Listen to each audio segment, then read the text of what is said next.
Well, thank you very much, and good morning, ladies and gentlemen, and thank you very much for your time today and for attending the London International Shipping Week 2021 portal briefing. And I hope you enjoyed the videos, especially the walkthrough video, which I think was very important by our friends from Swapcard. We have about 30 minutes. The session here, the Q&A session, will finish at 12 noon. So please, send us through your questions. We'll be getting those. We'll try and answer as many as possible. I would like to introduce the panel that we have in front of us. Many of you will know John Humes. John is chairman of Mersey Maritime, but also chairman of the LISW 21 steering group. John is really here just to answer any questions really emanating from the first video to do with the week itself and any questions you might have about themes and what have you. I'm then also very pleased to introduce Emma Palmer and also Nina Burot, who from Swapcard, and they're more on the technical side, and they'll be able to help you help answer any of the questions that you may have. And of course, many of you may know me, Sean Maloney. I'm a director of Shipping Innovation. So without any further ado, actually, just one thing I did want to say: the earlier videos as well as the Q&A will be available afterwards. Give us a couple of hours to upload them, but on the LRSW21 website, as well as on the Swapcard platform. So any of your colleagues who are unable to come along today can view it, and you can also revisit it at your leisure. So without any further ado, I want just to hand over to Nina and to Emma, who will provide us with just a little brief outline of what event organisers should be really thinking about when deciding the format of their events, live, hybrid or virtual, and that horrible word hybrid. So as we sort of dictate how they can proceed then with the streaming element. So Nina, can I hand the microphone, the virtual microphone, should I say, over to you, and then bring in Emma, and then please everybody send your questions in. We're already starting to get questions coming in, and I've got some already that have been sent through, and then we'll do our best. But as I said, we do have to finish in 28 minutes time. So Nina, over to you. Thank you. Hi, Sean. Thank you for this. I hope you can all hear me well. So I'm Nina, account manager for Swapcard, and happy to be with you today. So a quick intro, just so you know what we are going to talk about today and what are the prerequisites to make your your event a success. Sorry. So the idea is that the first question that you might be asking yourself is, what's hybrid? So there are a lot of discussions around this, and there is no single and clean definition about this. However, the Events Industry Council has defined the following. A hybrid event is a meeting where you can combine physical and virtual attendees together for a time being. So that's a good definition. It's not the only one. At Swapcard, we think that hybrid experience is about bringing together virtual and physical, but not just only during the event, but also before and after. So before, to allow your attendees to simplify their journey, to make sure they can organize their event and they can organize their agenda easily, but also so they can start networking with your partners, team, and also other members of the event. So there are different questions to ask yourself before building your event. The first one is, are you planning to host in person, virtual, or hybrid events? Once you know that, that will help you to define the different steps that you have to go through to build your event. So the second question would be, what's the format of your event or the type of event you are running? Are you running a panel discussion? Are you running a plenary session? Or are you running a networking party, for instance? That's a very important question, because that will define also the way you want to onboard your attendees to your event. And I would say that's the third question you need to ask yourself. How do you want people to join your event? Are you inviting them? Are you providing them with a link that they can go through to register for your event? Or do you want to simply inform them about where your event is taking place? That's also an important question. And I would say, last but not least, how many people are you planning to have at your event? Because we know that with the current situation, and we know that in September, it's still going to be the case. How many people do you plan to have on site? And then how many you think you will have virtually? And all these questions will really help you to define what's the best approach, what's the best way to set up your session. And for this, Emma will give you further details and answer your questions. But once you know all of these questions, you are ready to start setting up your event through Swapcard. So Emma, on you for the other questions. Thank you, Nina. Yes. Sean, if you've got any questions that you want to start directing to me, I'm happy to answer any.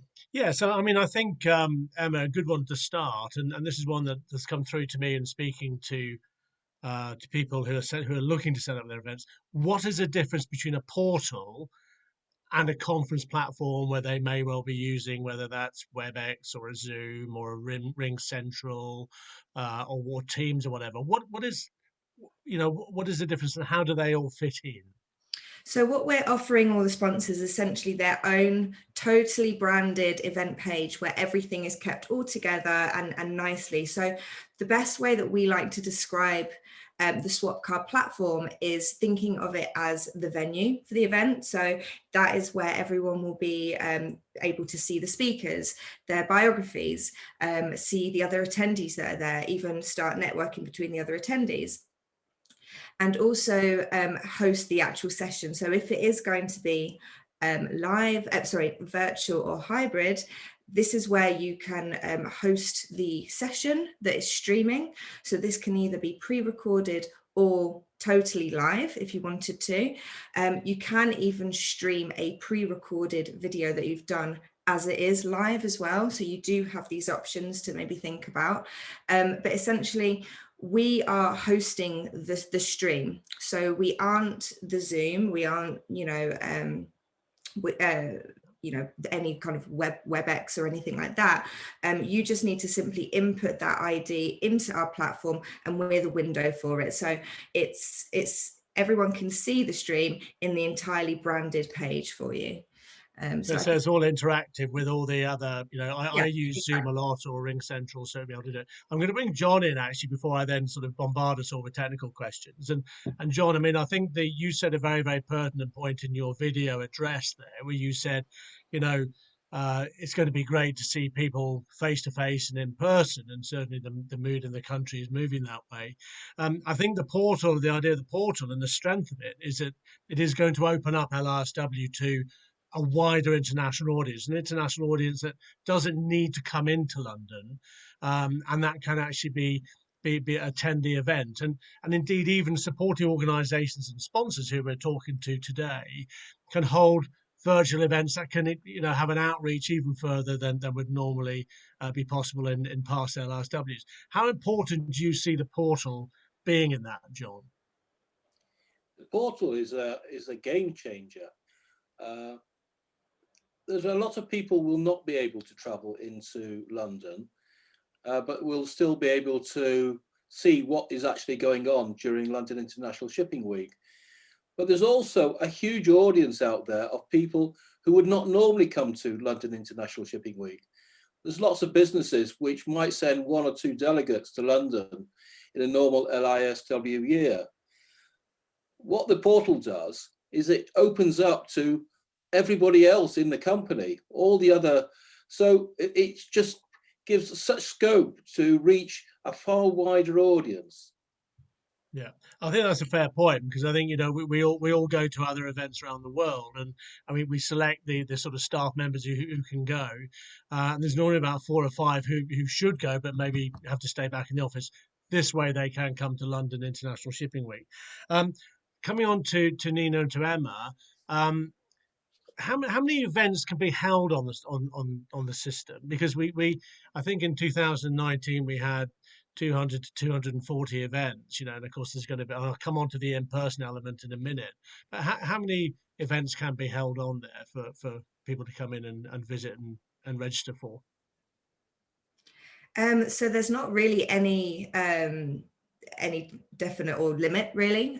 We can host as many as there will be going on. So as you can see at the moment, we've or for the main portal, it's split up into days, and it's really easy to organize this, so they can click on the actual day and then they can see exactly how many events are taking place throughout that day, within the times as well. So they, you can simply click on all of them, find out further information, and then register to as many as you can. And again, the beauty of this is that then you have the option of having the on demand. So if someone can't go to all of them, they'll be able to see what happens at a later date when they are available. They have got time to revisit that and see the session. So again, not only are you reaching a wider group of people like across the world, but you can also touch on and provide the information and share everything with them, even if they weren't able to attend in person or in real time. And presumably, an event held on the Monday during LISW 21 will stay on the system for 6 or 7 weeks afterwards, won't it? So people can go on and revisit it and see it. Exactly. And what have you. Yeah, and we do really advise that if possible. And again, if you are doing virtual or hybrid, that you do have it and have put the recording after, so it's on demand and available for people to watch for however long you want that open for. So that's really flexible as well. We have a question here from Crispin Eccleston from the Baltic. Does Swapcard integrate with any other platforms aside from YouTube and Vimeo? And that's presumably to do with the pre-recorded element, isn't it? Yeah, so we do work with lots of other providers and use their iframes directly. So we can send a list of these. Typically, it's YouTube or Vimeo. Vimeo is typically the preferred one as well. But yeah, we do work with lots of other companies directly. So yeah, using their iframe, which we can provide these for you. Okay, lovely. I mean, going on to the whole issue about in person as well. You touched on it, I think, when you were talking there, Emma. And one question that's come in, looking at that sort of registration, how will the system affect an in-person event? If I'm going to hold an in-person cocktail event, could I list it on the Swapcard platform, obviously via the LISW element, and then allow people to register? But obviously it would just be in person rather than having any additional virtual element to it. Yeah, I mean, I think we do advise just having all the events still available on there, on the main portal, the main LISW one, because it will still be a chance for you to essentially market it. Everyone will be going on there anyway to see all the other events. So even if it is just in person, we advise having it as a session on there so they know exactly where, what day it is and what time it is, and also have the registration link so people can still register through the main portal even though it's not virtual. So you can obviously share that link in other ways as well, but definitely have it on the main website because that's where people are going to be directed. One of the strengths of a portal like this is the fact that it's going to corral an audience coming in, and that's what LISW is all about. It was all about getting people into London. They're in the City of London. They're going to go to one event and then go on to another event. People from the international market who can't come into London can still do that through the portal. And could you talk a little bit about the networking element there? Because there's not only networking on the portal, but also within individual events as well, isn't there? So do you want to talk a little bit about that? Well, I will take on this one, Emma, if you are fine with it. So the idea is that, this is not only the place where all visitors will be brought together and which will simplify their way to organize their event. This is also a way to build the community together. So we know that community is the key, especially with the London International Shipping Week, because there are so many subjects to be discussed, so many workshops to be also held. And the idea is that with the platform, we don't only simplify the way you book your schedule, etc. We also give you opportunities to network with attendees within the same partner event, for instance. So that means that if you are attending virtually and someone is on site, you could use the virtual meeting scheduler to actually meet almost face-to-face with attendees who are on site and attendees who are online. Further than this, there are also different options that we use in the system, such as the roundtable system that you can use as a partner and which allow you to create a session format where you can host discussions, interactive discussions like we are doing right now, but with verbal interactions with your attendees. So that will give you the opportunity to handle workshop or plenary discussion with speakers who are abroad as well, or with attendees who are abroad. So that's very important in this sense. But then further than this, the idea of having this portal open also before the event and after the event will give you this opportunity to really connect with your attendees and also partners. So when you will see attendees registering for your event, whether it's physical, hybrid, or virtual, you will be able to interact prior to the event with them. So maybe you want to already clarify some questions with them. Maybe you want to make sure that you have a specific and dedicated time with some of your VIP members, for instance. So all of this will allow you to really bridge the gap between what's happening during your event, but also before and after. And that's very important because your visitors, your invitees or guests or VIPs, they will want to go further than just the event duration time. So that's where it's very important to interact all year long, especially with this event, which is a major event for the industry. So make sure to network, make sure to use all the networking opportunities for this and to build this community together. One of the questions that a theme that we're getting a number of questions in on is this whole issue of registration, because obviously we encouraging all event organizers, sponsors and supporting organizations to encourage their attendees or invitees to register via the portal because it's in their benefit. They'll see all the other events that are going on. They will be able to, as you rightly say, click on filtering systems if they just want shipping or free or afternoon or morning, whatever they want, it's all there. But one of the key things is, apart from registering into the portal and then registering maybe for an individual event, is this whole, and this is a question from Sarah, is the whole registration process GDPR compliant?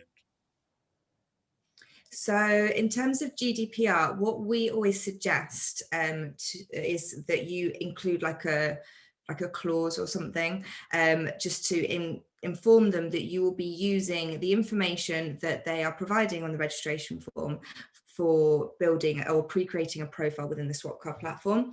Again, what we can do is we can, after this session, we can follow up with just some generic text that we've got available, which can obviously be adapted to your needs and specifically to your company, etc. But yeah, we do just advise to have just a clause in there, which you can make them tick if you want to, or that's quite flexible. But yeah, just mentioning it because yeah, we all know we've got to tick all the legalities off here.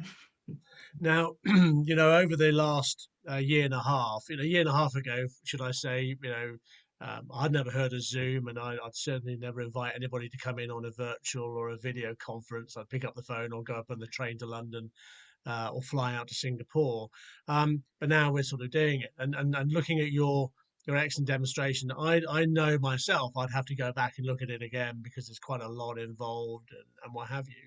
Could you talk a little bit about I think you've got a whole suite of documentation that we're going to be able to send on to supporting organisations and sponsors as well, that you've got some sort of links and what have you that we'll be sending to them.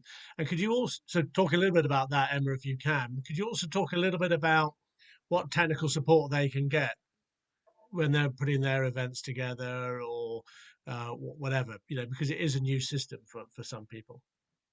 Yeah, of course. As you say, yeah, I did a video for you, which I hope will explain most of the features that you'll be able to use in the best way. But yeah, we will be following. We've got lots of documentation.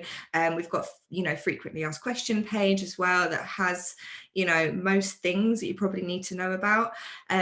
One thing that we do hear a lot is that the platform is very intuitive, so we do hope that it is quite easy to use and for you to build your own portal essentially, but we do have a lot of supporting documentation and things to help you should you need it. In terms of support, you are in contact with Sophie and Tori from Petrosport, so they will be your main point of contact. However, if there's anything more complex, I will be on hand as well, so they'll bring me in as and when needed. So we will ensure that you've got everything covered and all questions and everything you need is possible. Okay, thank you. Another question coming in. I'm just looking at my other screen here with the questions. If a pre-recorded presentation is revisited several weeks after, would the presenting company know who accessed that presentation? So what tends to happen, when you put a webinar online, for instance, you might have 500 people at the live event, but you might get another 2,000 people watching it over the next 2 months. Would they be able to know who's actually viewed that information as well? Yeah, so we actually have in the detailed analytics section, once you kind of click on that, and we have a whole report that's dedicated for session views. What you can do is you can actually select the time frame that you want to download the report from. So if it's post-event, so if it's after it's been live, or pre-recorded, or the actual session day, you can download the reports from maybe the day after until the day that you want it to take offline, so you can see exactly who watched it on a certain day if you wanted. So you can get really specific to see as much detail and the people that you want to at any point. Okay. One question that's come in, and it's quite a good one, actually, a pertinent one, is that when we're all on big Zoom meetings and what have you, sometimes there can be a bit of buffering or whatever. And I know, this is something to be said to event organizers as well. Please, when you're putting your any event online, make sure you've got adequate internet and what have you, and you've got that. But will the fact that there could be 200 or 300 events on the calendar with 70 of them going on at the same time impact on my event, for instance, if I'm holding it on the Monday in line with another 10 events? Would that affect buffering or anything like that? Or is that just down to my own internet connection where I am holding that event? Yeah, so in terms of the platform itself, we don't have any restrictions in, or how many we can hold on the platform at any given time, or how many people are accessing it.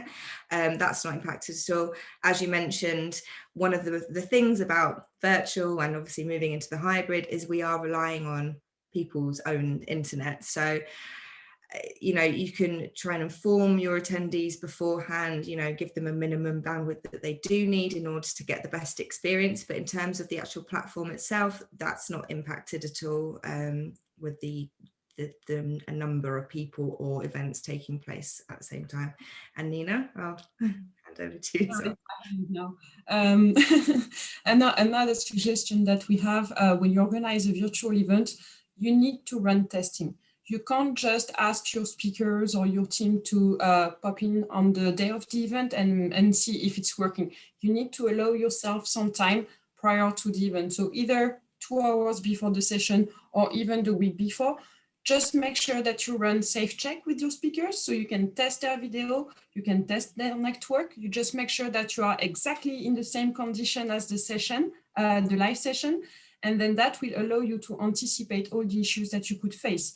Like this, if you don't have network or things like this, you have time. And I would say each time you organize a session, make sure to allow yourself 30 minutes before the start of the session, so your speaker can join your platform, can join the session where they are supposed to speak, and run a last test before you go live. That's the requirements. As you go on site, you always have training before. And that's a good point, Nina. I think just to emphasize the wise advice and words that you've said as far as that's relating to virtual events. And I'm going back to what John said in his video presentation, was that we're looking forward to a lot of in-person events as well. So it will be still business as usual for LISW. This whole issue of buffering, I think, is an important one, and that's, I think, why you've got your Vimeo and your YouTube element there, because when you've got pre-recorded elements, rather than having the pre-recorded video going from the laptop you're sitting at and trying to run your event from, if it's already on YouTube, that's going to be in the cloud somewhere, and everybody will get it fast and efficiently as well, won't they? That's a benefit of something like a Vimeo or a YouTube, I understand. Yes, yeah, exactly. And obviously pre-recorded as well, you're kind of removing an element of risk there as well, in sense of the live streaming. So yeah, if you're doing pre-recorded, kind of as you saw on the first session, it's already kind of on there and ready to go. So that is kind of one less thing to have to think about and worry about. Actually, I've had a point come in from Lucy saying that some organisers are advising virtual delegates to log into events from home rather than the office, because obviously they will have you know, more bandwidth and what have you. Another Sally has also asked, can you pre-record with live Q&A from events? Yeah, so what you would need to do in that instance is you would need to pre-record your video, but you would have to show the video through a live stream. So once that video has come to an end, you can then switch to the speakers so that they can answer any questions, kind of as we're doing now, as they come in from the audience.